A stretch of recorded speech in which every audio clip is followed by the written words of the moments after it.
Всем привет, вот опять на СТО, делаю фару от Калины, стекло надо поменять, но в чем прикол, крепления все поломаны, вот это было крепление фары, прям охеренное, и сейчас я вот паяю, и вот будет вот сюда кантик впаянный, и потом сверху еще вот тут, которого не хватает.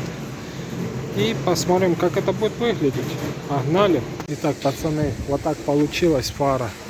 По зазорам более-менее, там тоже нормально, просто не успел, уже торопили. Все.